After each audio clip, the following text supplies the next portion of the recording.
Hi, everybody. Welcome back to our channel. I'm Les. And I'm Nina. I have a master's degree in history. I study dead people. I don't know that much about history. So today we're going to be talking about who? Helen of Troy. Really? Mhm. So I know there's some controversy. Is Helen really a real person? Did she really exist in history? No, she is fictional. Interestingly enough, though, the Greeks thought she had been real. So the ancient Greeks and the ancient Romans thought she was real. And so a big part of their history starts with the siege of Troy. So was Troy actually real then? For thousands of years, we weren't sure. But in 1870, Schliemann actually found a hill that he said was the city of Troy in what is today northwest corner of Turkey. And so archaeologists have been excavating it ever since. It turns out the city of Troy did exist and probably started around 3000 BCE or about 5,000 years ago. Oh wow. So if Troy existed today, where would it be? It would be in Turkey. So okay. Yep, the northwest corner of Turkey. Okay. How do we have an idea of how big Troy would have been? We know that it was a major trading port. We know that it was pretty rich at its heyday, but we don't exactly know how large it is because we're still excavating the site. And it turns out that there were layers of city built on top of each other. That And would make sense. yeah, Yes. the city of Rome is the same way, right? Where you just kind of rebuild, Out right? with the old, in Out with with the the old. new. And so, trying to figure out exactly what What is period what goes with is what. you gotcha. So Hmm. what is old and what has been replaced? Hmm. Okay, so let's go back to Helen. What do we actually know about? Let's start with her childhood. Well, the first thing we have to know is that she's a demigoddess, meaning that she's the daughter of a god and of a mortal. Her father was Zeus, and well, depending on the story, he either seduced her mother Leda or he raped her mother Leda in the form of a swan. And there are even some stories that say Helen wasn't actually born, but that she had been hatched from an egg. Really Yeah. interesting. Hmm. Wow. And then was she forced to marry this king, or was this preordained, or Well, she was Helen of Argos at the time. okay? And when she was a child, Theseus actually abducted her and claimed that he abducted her for his mom under his mom's care until she was an adult. But there's always been some speculation on whether or not he raped her, right? And Hmm. so when she was to be married, everyone was concerned that she would be abducted again, right? Because she was the most beautiful girl and, of course, grew up to be the most beautiful woman in the world. Uh-huh. And so in those days, girls didn't choose who they married, right? Their fathers And it chose was for usually them. done when they were very young, And it was too. usually done. She was probably about 14 when she married, somewhere around there. That would have been pretty typical. But what they did was all of her suitors in Greece came together and took what they called the Oath of Tyndareus, meaning that if she were ever abducted again, who all of the other kings would come to her aid, right? Or her husband's aid, Uh-huh. So because this is an oath of the kings? of the kings of all the city states. Uh-huh. And so after they all took the oath, they had a contest. Menelaus of Sparta wins and they get married. Hmm. So my history training of or understanding of Helen of Troy is actually to the movie Helen of Troy. And um, it's a great movie, of course. There's a lot of great stars. Did she actually leave her husband for a prince to go to Troy? Is that the way the story works? Yes. So we have to back up. because this is actually because of a fight between three goddesses. So, at the wedding of Peleus and Thetis, Thetis is the mother of Achilles. Eris, who's the goddess of strife, decides she's going to have a little fun. So she takes this beautiful golden apple, she throws it in the middle of three goddesses, and all it says is to the fairest. So the fairest of them gets to keep the apple. Well, they all want the apple, right? This is Hera, Athena, and Aphrodite. They all want the apple. Uh-huh. So Zeus is like, fine, I'm going to take Paris of Troy, who is a connoisseur of women, and have him decide. Well, of course, the goddesses decide to bribe him. Hera promises him all of Asia and tremendous wealth. Athena was like, why do you need Asia? I'm the goddess of war. I can make sure you are invincible in battle. You get whatever you want, and you'll get strength and beauty. And then the third, Aphrodite, as one of my mentors said, Paris is like, I'm more of a lover than a fighter. Aphrodite offers him the most beautiful woman in the world. Uh-huh. He's like, I'll take that. Right? Well, unfortunately, Helen's already married. Uh-huh. So somehow, right, Menelaus's relative is dying, and so he has to leave. And Paris just shows up, right? And so, as a good Greek queen would do, Helen wines and dines him for 3 days. That's customary, right? Mm-hmm. Well, at the end of 3 days, we know that Helen gets on a ship with Paris. Is she abducted? Does she go willingly? Yeah, because the movie kind of portrays her as having an affair, wanting to get away from her husband, which is kind of a ruthless king, and you put a little water between you and your brutal husband, and everything should be fine, right? Yeah, sure. But and this is funny because in the Roman days, right, people who would go to school would actually have debates on whether or not Helen was guilty, right? Did she willingly run away from her husband? Did Paris abduct her? Or, and this is my favorite, right, she's the most beautiful woman in the world. She's a follower of Aphrodite. Remember, Aphrodite has given her to this man. So was she just following the dictates of her goddess? Her goddess says, you will go with this man, and she's like, okay. That's my favorite version. Really? Okay. Mm-hmm. Okay. So did Brad Pitt, aka Achilles, actually pursue her to recover her? Yes. Well, I mean, again, this is all fictional, right? We know the city of Troy existed.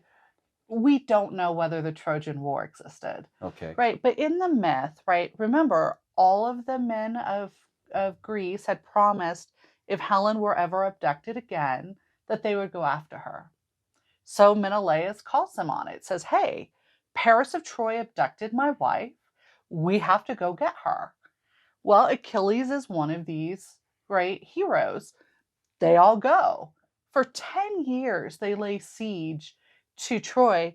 Troy has these wonderful this battle goes on for 10 years? 10 years. Oh, they didn't want to make this a part 2 movie and a part 3, I guess. That's why it seemed like a lot shorter in the Well, but what's funny is we know it lasts 10 years, but the Iliad, which is where we learn about this, is only for a couple of months. So they did the same thing. They're like, 10 years. We're going to talk about the last few months. Right? 10 years is too long for any of us. But Troy has these, defensive walls that you can't get through, which is why it takes 10 years. Kind of like his own Wall of China type setup. Very much so, yes. Very high, very secure, and they were prepared for battle. So absolutely. And from what I understand, their walls had never been breached. They had never been breached. No, in fact, legend says Poseidon, the god of the seas, had actually helped build them, which is why they were so defensible. Really? Mm-hmm. Huh. It's interesting. So during this Trojan War, I think this is the time that we're introduced to the concept of the Trojan horse. Mm. And the idea is they disassembled their ships, created this artificial gift to give to Troy to hide their men inside and roll it beyond the walls. What can you tell us about that? This is actually Odysseus's idea. I mean, after 10 years, they're tired. Achilles had just killed the crown prince of Troy, Priam, in one-on-one battle um, over a woman, right? Achilles and Agamemnon, who is kind of the leader of the war power, the war party, get into a fight over a woman. Achilles says he's not going Was to this fight. leading up to it, or was she just kind of like the straw that broke the camel's back, or is this just an excuse to invade Troy? Because we're watching the docudrama With Brad Pitt, right? Yeah, with Yeah. Brad Pitt. And it kind of made it feel like this was a war that he's been eager for. We don't know. So, Again, we don't know very much about that period of Greece. We call it the Dark Ages because we know that the pre-Greek societies of Minoa and Mycenae had fallen, right, as had many of the great um, uh, uh, city-states of the region. 400 years later, we have these stories, right? But we don't know all that much about that 400-year interval. well, you're talking about a time where literacy was really low, so most of these are generational stories that are passed along, and they change. Well, and we know that going into this 400-year period, we have Linear A, which we still can't read. We don't even know if it was Greek. At the end, we have Linear B, right, which we can read and becomes Greek. And so we don't even know what language, right, the people in this period were speaking. So you're right. They're generational stories passed down orally for who knows how long. Mm-hmm.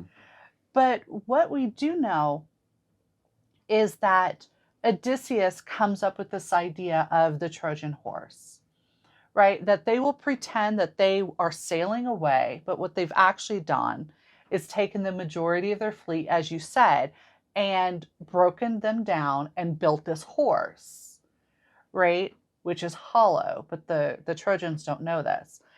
And Agamemnon says, this is a kind of a peace offering, right? And they just park it outside of the walls of Troy. So, and all of the Greek soldiers like hide in the middle. Well, Trojans are thrilled, right? 10 years of being sieged is not, puppy dogs and rainbows either. So they all get drunk, right? Of course you do. Yeah. 10 years. They wheel in the Trojan horse, right? And while everyone is kind of asleep or passed out, depending on your flavor, of course, all of the Greeks get out and they slaughter the men of Troy. Interesting. So do they breach the walls? No, they trick them. And so they actually had this saying in the ancient Mediterranean, beware of Greeks offering gifts. That's where the saying comes from. It is, yep. So would this be, because we hear about Trojan horses typically in the computer world. As a virus, you be careful what you download because you think you're opening something that's benign, that isn't dangerous, or just being interesting, and the next thing you know, you're unpackaging a virus onto your system, and so this idea of your computer system being like the walls of Troy, right? You can't, if you're attacking the walls, you're not going to be very successful. But if you sneak in past the walls, you can destroy it from the inside. Same thing with the viruses, right? So what impacts do you think she's had on today's world? Well, I mean, the fact is, we first learn about this in the Iliad, which was probably written down about 2,700 years ago, right? The fact that we still know the story, that in a time when literacy, as you say, is quite limited, that not only does someone write down this story, but that they continue every generation to copy those manuscripts. And that even after, the Christianization of the Roman world, that monks Christian monks are still copying it down, Uh-huh. right? It's a compelling story, right?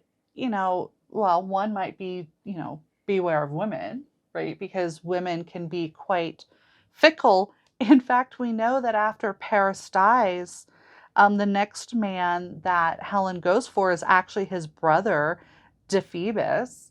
But after, Wasn't he married already with yes, a kid? yes, so is Paris, Uh-huh. right? And so, but we know ultimately she goes back to her husband. Ultimately, she goes back to him. Yep. And so so the fact that this 10-year war, right, Uh-huh. is fought on her behalf, she ends up with the same person she started with, right? So what impact does she have? I mean, I think her impact on art has been amazing. On art. So there have been just hundreds and thousands of representations of Helen of Troy in art, right? Paintings, Trying to guess sculptures. what the most beautiful woman would look like if Perhaps we know that they she couldn't interpret has. that from stone, from the carvings and We didn't really have any. The earliest representations we have on her is on pottery. Oh, really? Mm-hmm. Pottery. Pottery, because in fact, most of the representations we have of these stories we have in pottery. But we also have, I mean, there are Roman writers who write about her. Stachurius, Virgil, Ovid all write about Helen of Troy, Uh-huh. right? We know, we continue to have poets write about Helen of Troy. Uh-huh. We have companies named after her, Uh-huh. right? So she has had this, I think, impact on our imaginations, right? We imagine, what would the most beautiful woman in the world look like? How beautiful would you have to have 10,000 ships, right, launched to recover you? What would inspire someone to fight for 10 years when, with the exception of Menelaus, they get nothing, Mm-hmm. right? I think it just tickles our imaginations. So, what do you think the moral turpitude of this uh, fictional story? It's obviously trying to give some kind of a lesson. Mm-hmm. And what do you think that message is? Well, I mean, I think we get the archetype of a fickle woman, right? Mm-hmm. A woman who is just going to go with any man that turns her head, right? She leaves her husband. She goes with Paris. Then she goes to Deiphobus. Then she ends up back with her husband, right? On one hand, it can be interpreted that way. I think it can also be interpreted as women have no agency, right? At least in this period, right? She goes with all these men because really, what choice does she have, Uh-huh. right? Without her husband, she has no protector, right? And so, is she abducted? Does she go willingly? I'm not sure it matters, Mm-hmm. right? Because women lack agency in this period. And for most of human history, in fact, women have lacked agency to make their own decisions. I love the idea of the Trojan horse, right? This idea that if you can't beat someone head to head, be sneaky, Mm-hmm. right? I mean, think about how many wars now are won The because whole of, concept of guerrilla warfare and yes, uh, um, yeah, just be sneaky about it the way that you're covert. ultimately that there are no rules in war, right? Yes, That it's all about winning and it doesn't really matter. survival. Yep, It's about survival. increasing your odds, taking Mhm. having the advantage. And I think it is about following the will of the gods, Mm-hmm. right? Regardless of what you think of Helen, whether you think she's a whore, and a lot of people did, Mm-hmm. whether you think she's helpless, and again, a lot of people did, ultimately, she is in a rock and a hard place. A goddess has given you to a man. Uh-huh. What are you going to do? Are you going to turn away from the goddess?